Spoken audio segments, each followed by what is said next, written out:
Tattva, the unit principle on which the cosmos functions.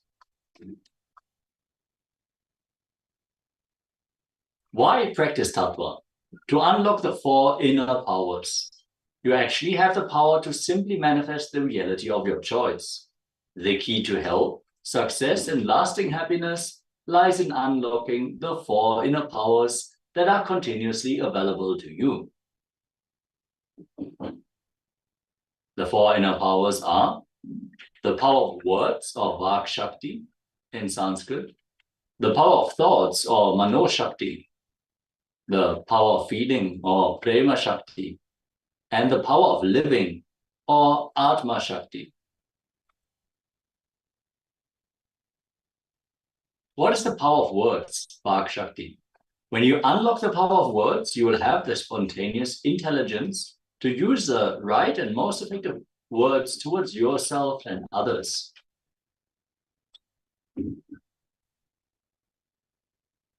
Also, Vak Shakti will directly manifest the declarations that you speak into reality.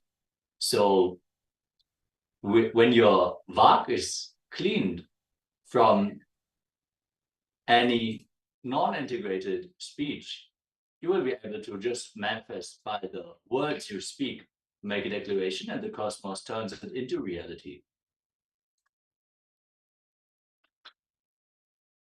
What is the power of thoughts? Mano Shakti. When you discover the power of thoughts, you will be able to focus your thoughts to achieve success in your job, relationships, education, finances, and life itself. Now take a few moments to visualize what success you want to manifest in your life.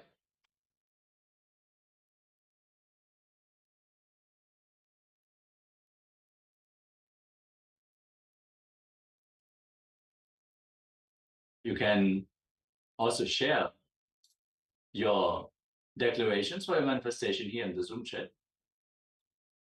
As we move on to the power of feeling, Prema Shakti.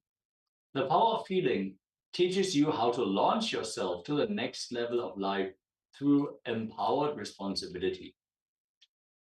Once you experience that responsibility is not at all a burden, it is a power. And you are responsible to what is happening in and around you. Anything that is happening in your life, you feel empowered to just manifest life exactly how you want it.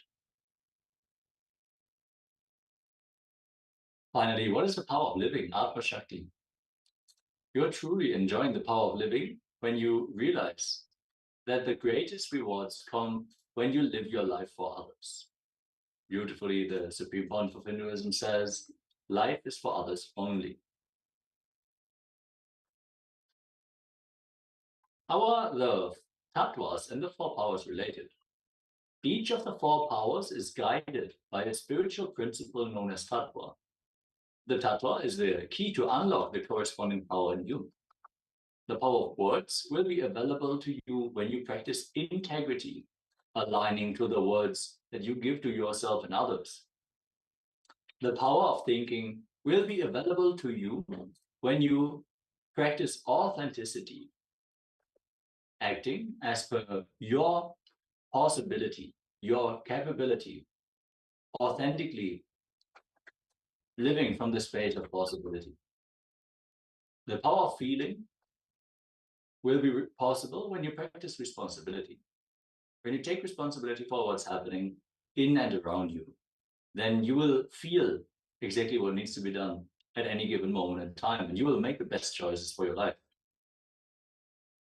And you will have access to the power of living when you decide to enrich others. So enriching is the fourth tattva corresponding to the power of Atma Shakti. Now let us receive some deeper insights into integrity, sampurti, unlock the power of words. What is integrity? Integrity is you fulfilling the word and thought you give to yourself and others, and experiencing a state of purnatva, completion, with yourself and with life.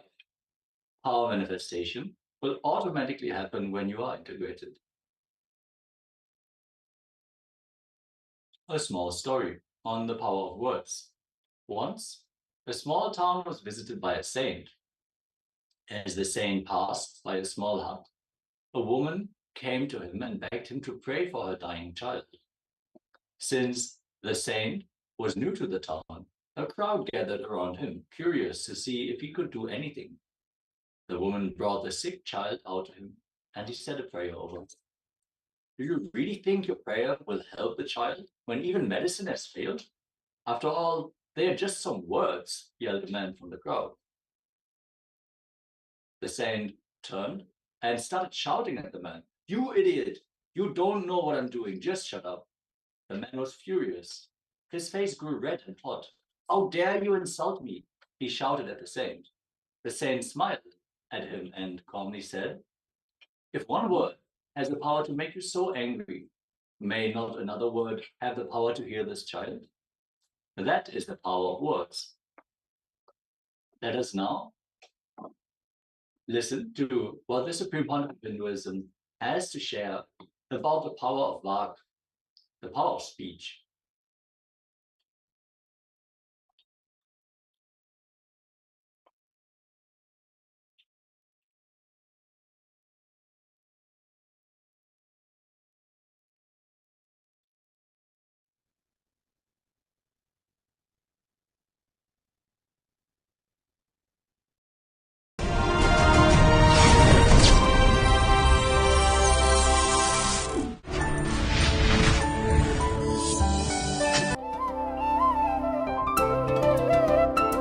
नित्यानन्देश्वरसमारम्भां नित्यानन्देश्वरिमध्यमाम् अस्मदाचार्यपर्यन्तां वन्दे गुरुपरम्पराम्।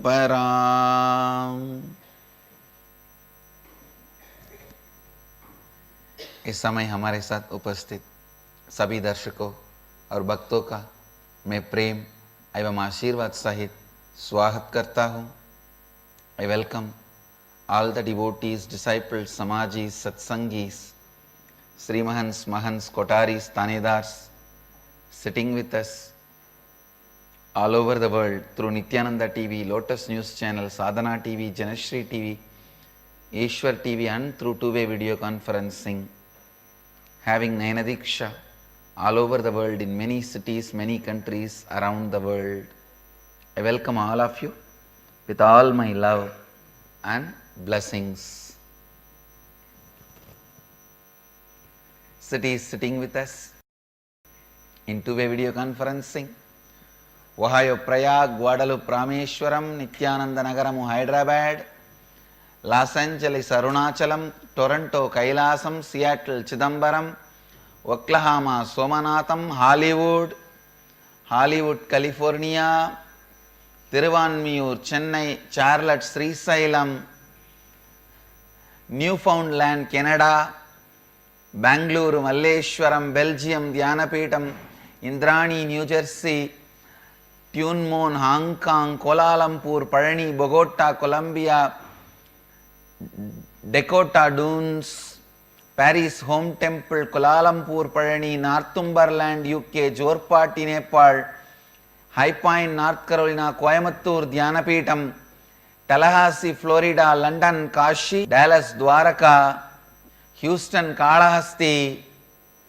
Hyderabad, Gupta Kashi, New York, Varanasi, San Jose, Madurai, High Point, North Carolina, Scottsdale, Arizona, Bangalore, Malleshwaram, Singapore, Singapuram, Jorpati, Nepal, Oman, Sivagangai, Philadelphia, and Guadalajara, Mexico, San Antonio, Texas. I welcome all of you with my love and blessings. Morning itself, I have a beautiful message for all of you. It's like every morning I get pregnant and deliver during satsang.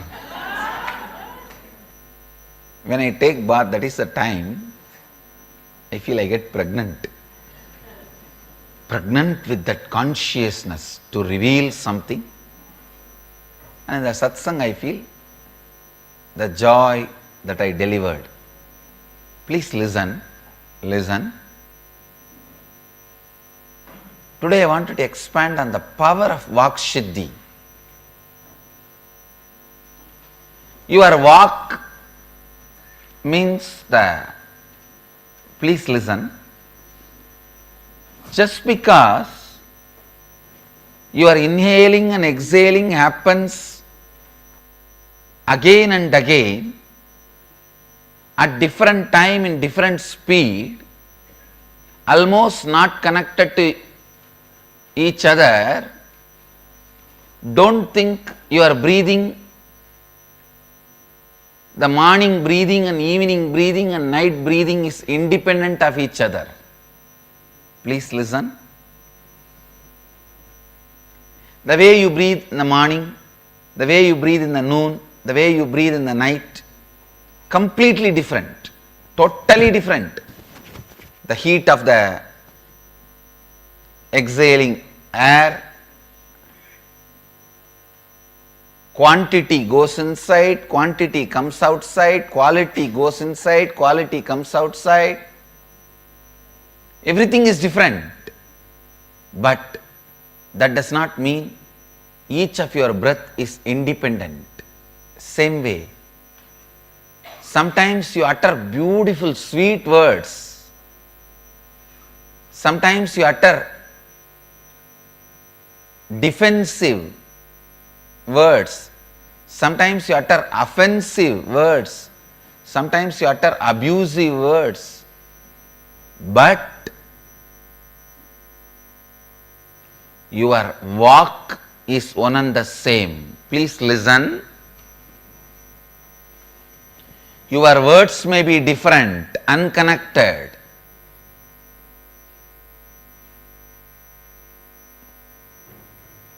Why do you think people enjoy this big boss kind of reality shows?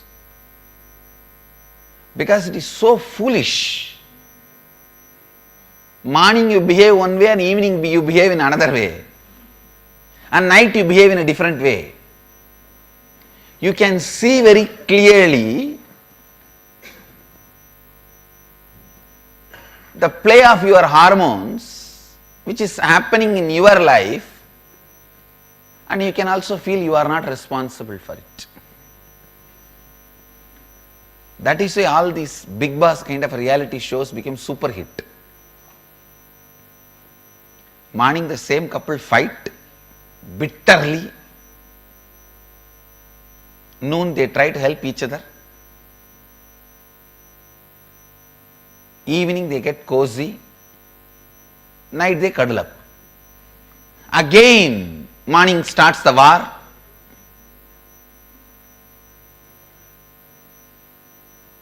Just with the flow of your hormone, your action, your words, your response to life, everything changes. This kind of reality shows you that reality. Actually, if you fix a camera and in your own room, office, and see your life itself, after 10 days you will understand the fun going on.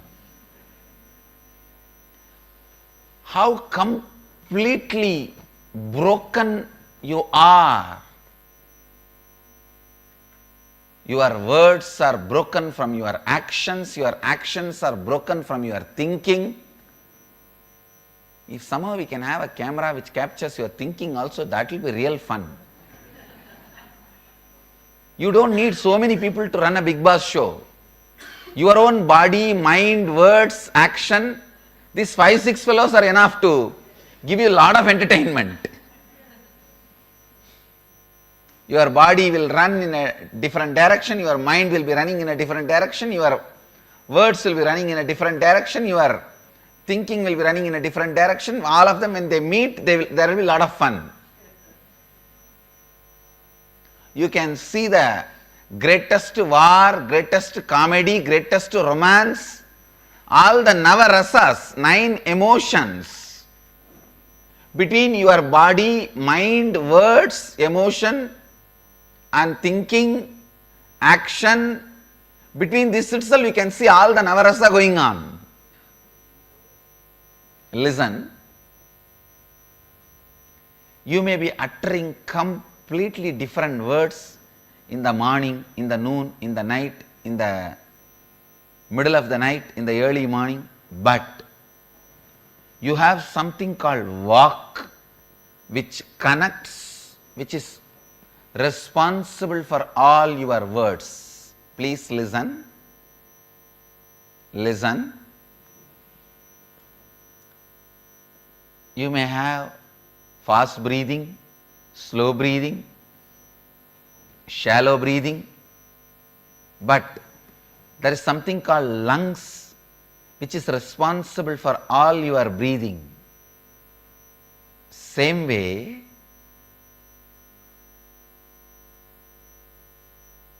you may be uttering right words, wrong words, positive words, negative words, good words, bad words.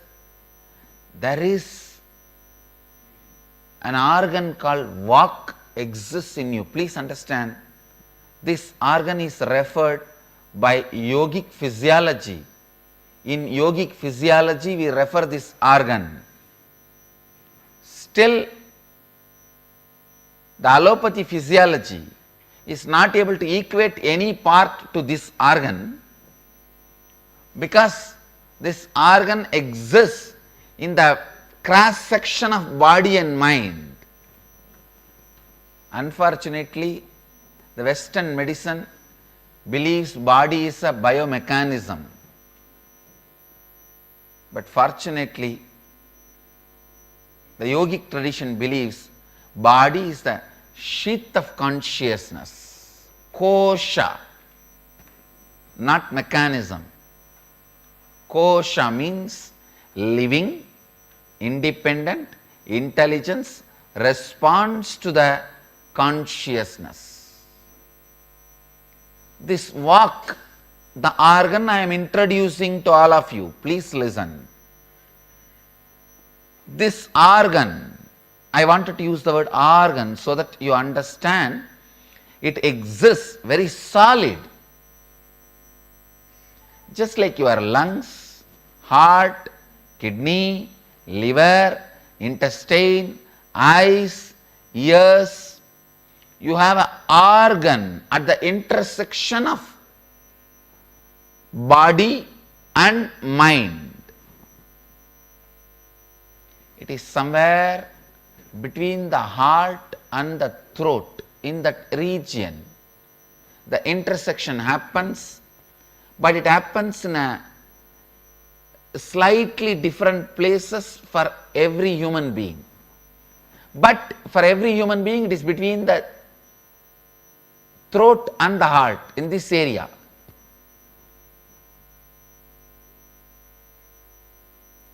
Where your body and mind intercedes, in that region.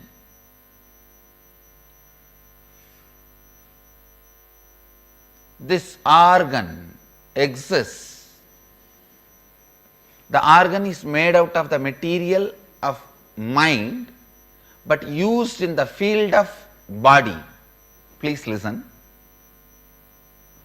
The base material out of which this organ is made is mind, but it is used in body.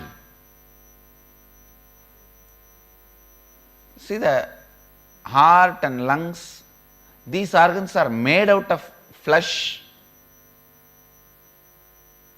skin, made out of the physical matter and used in physical body.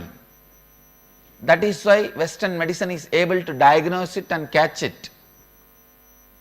There are organs which are made out of mind but used in body. The vak is one of that kind of organ. Please listen.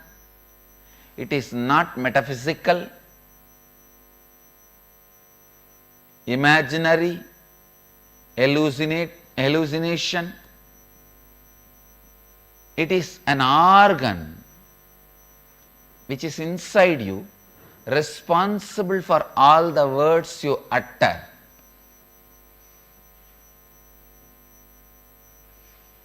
Every non-integrated word you utter, that organ gets polluted. It is literally like every cigarette you take. How the every cigarette pollutes your lungs. Every non-integrated word you utter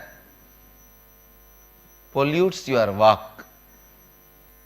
Good news is, because it can be polluted easily, it can be cleaned easily. One lie, the walk will get polluted, will be loaded. Just if you complete it, immediately it will be healed. It will be free. Even one lie, one word which is non-integrated. For example, if you tell, now time is 8 o'clock, that's all, it will be polluted because it is not 8 o'clock. And same way, cleaning it also is not a big job. Oh, I withdraw this word which I uttered, time is 8 o'clock, I complete with it, now time is not 8 o'clock, is enough. Because the word corrupts the walk, the word can purify the walk. Understand? The diseases which are created in your body because of wrong breathing can be completely healed by the right breathing. The disease created in your body due to wrong way of handling the body, means the wrong way of sitting, wrong way of lying down, that can be healed by the right way of sitting and right way of stretching. The disease created in your system by wrong usage of the body can be healed by the right usage of the body. The disease created in your system by wrong usage of the word can be healed by the right usage of the word. Understand? The whole science of integrity is based on this. The whole science of Vak Siddhi is based on this. I tell you, whoever thinks they are my followers, my disciples, my devotee, all of you should have Vak Siddhi. That is the gratitude you show for me. And it is not difficult. That is a good news you have. It is not difficult. That is a good news you have.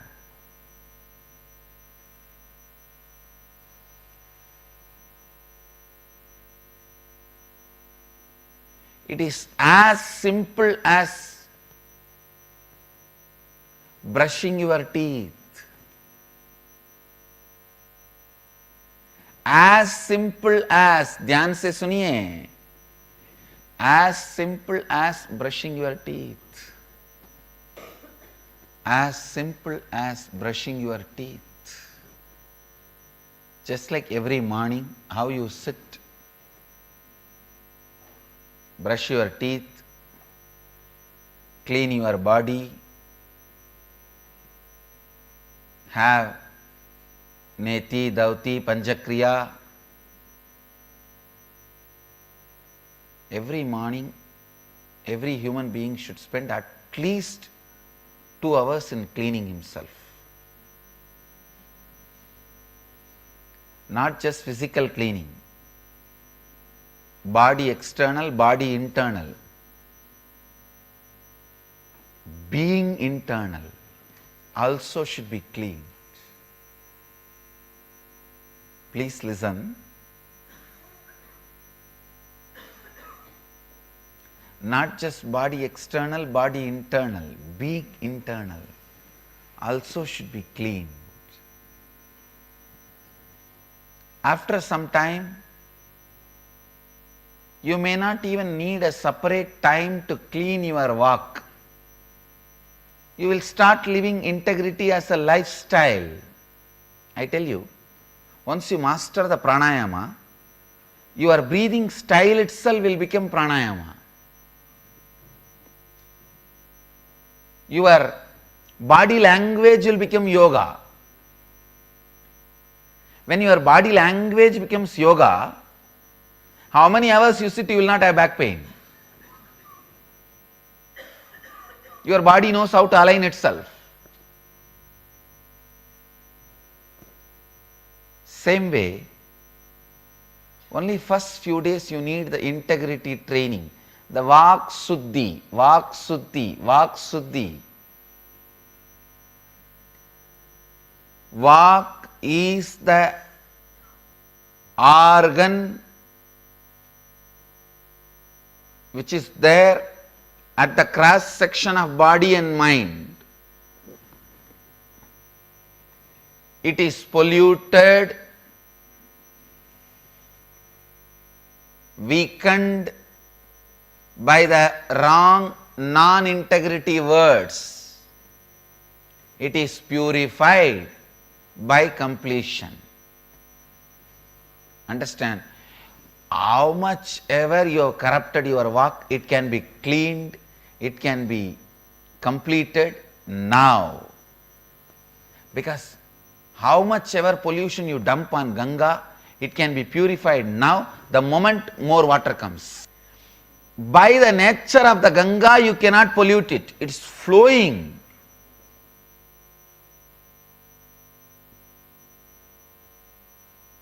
You should stop continuous pollution. That is where the problem is. Understand?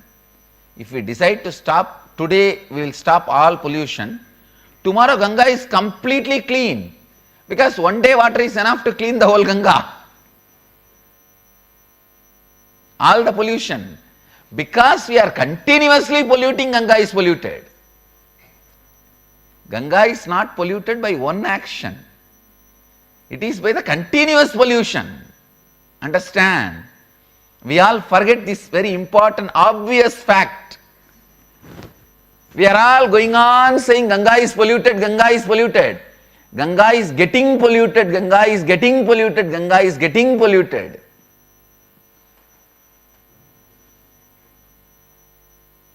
Polluted is not past tense. We should use the word getting polluted, past continuous tense.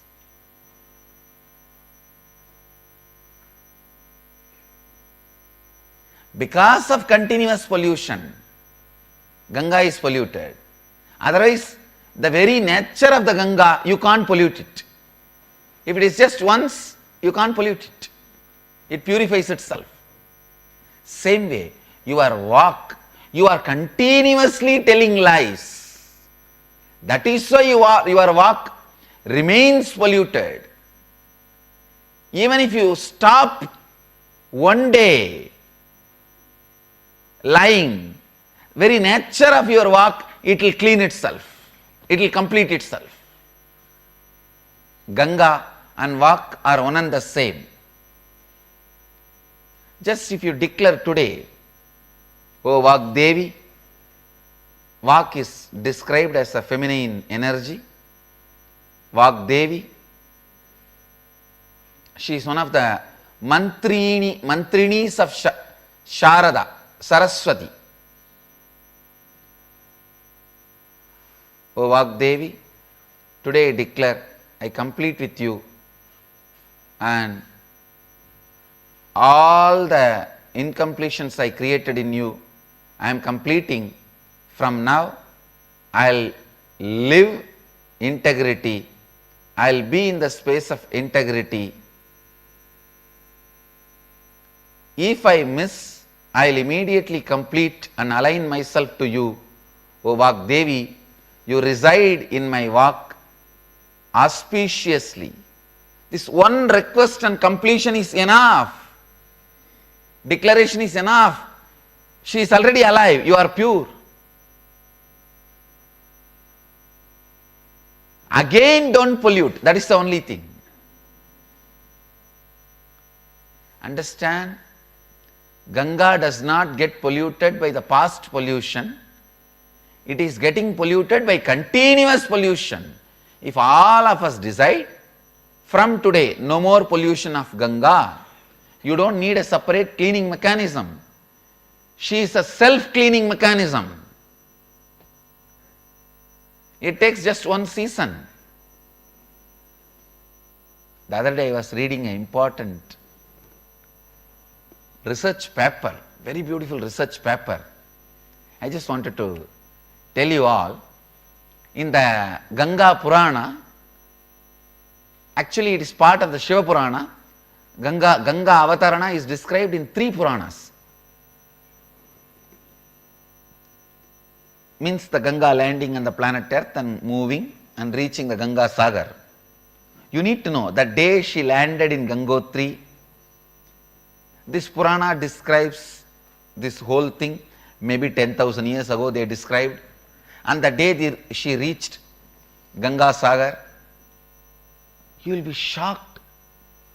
Unless this is fact and happened, our guys cannot record so precisely, because it exactly matches the speed and the flow of the water, how much time and date it takes for the water of this volume to travel towards these regions and reach the ocean.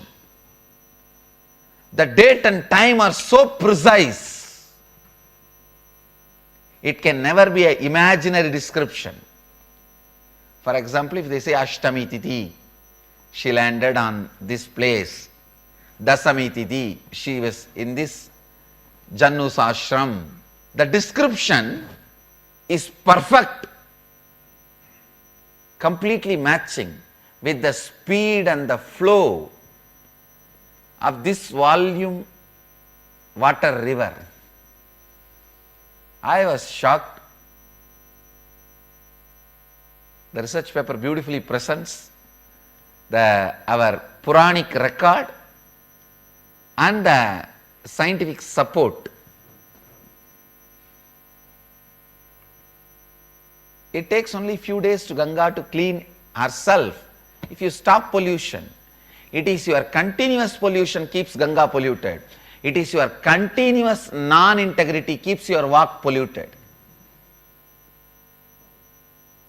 Just declare today, and I tell you, whatever may be the pollution, Ganga can clean it.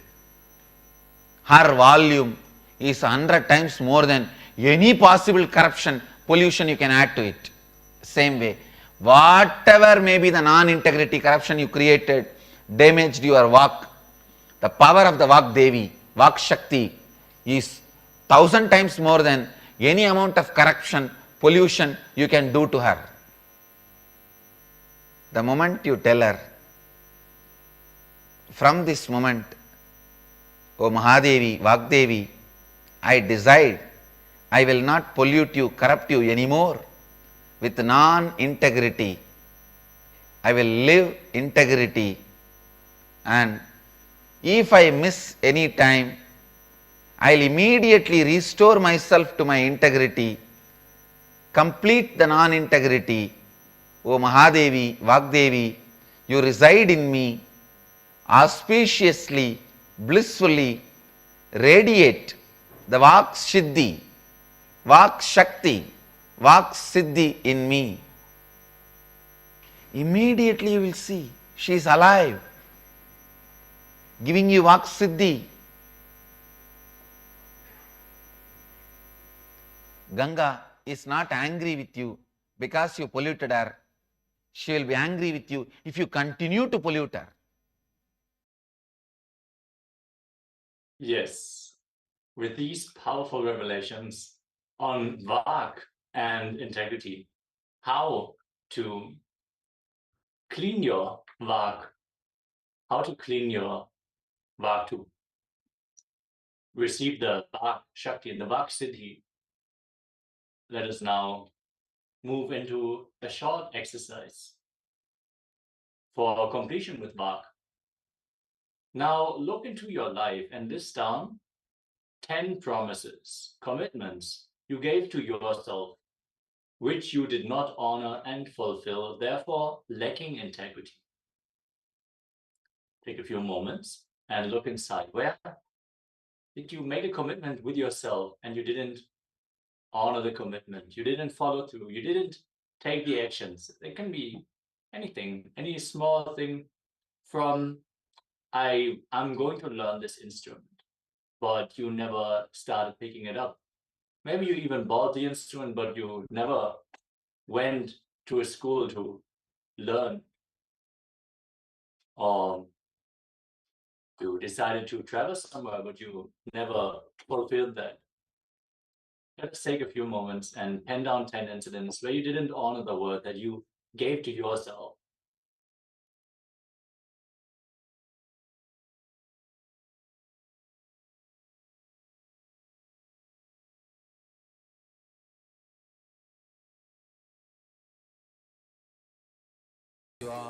Let you all open all your three eyes and manifest the powers of Mahasadashiva. Om Nithyananda Paramashivoham. Om Nithyananda Paramashivoham. Om Nithyananda Paramashivoham. Om Nithyananda Paramashivoham. Om Nithyananda Paramashivoham. Om Nithyananda Paramashivoham. Om Nithyananda Paramashivoham. Om Nithyananda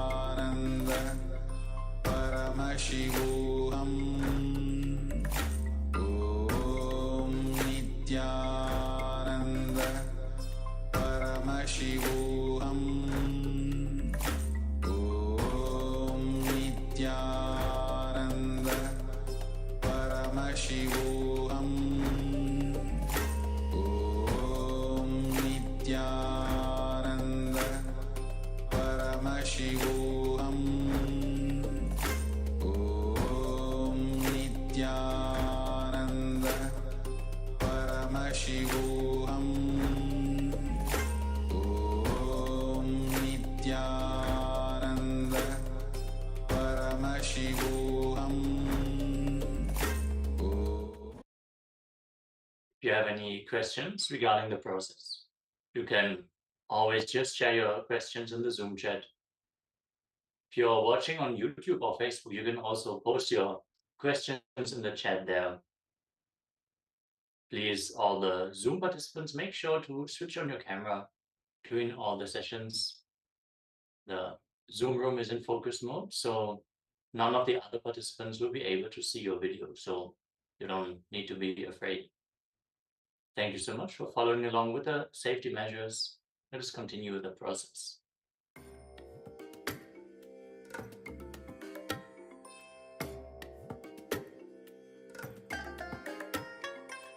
I bless you all. Let you all open all your three eyes and manifest the powers of Mahasadashiva. Om Nithyananda Paramashivoham. Om Nithyananda Paramashivoham. Om Nithyananda Paramashivoham. Om Nithyananda Paramashivoham. Om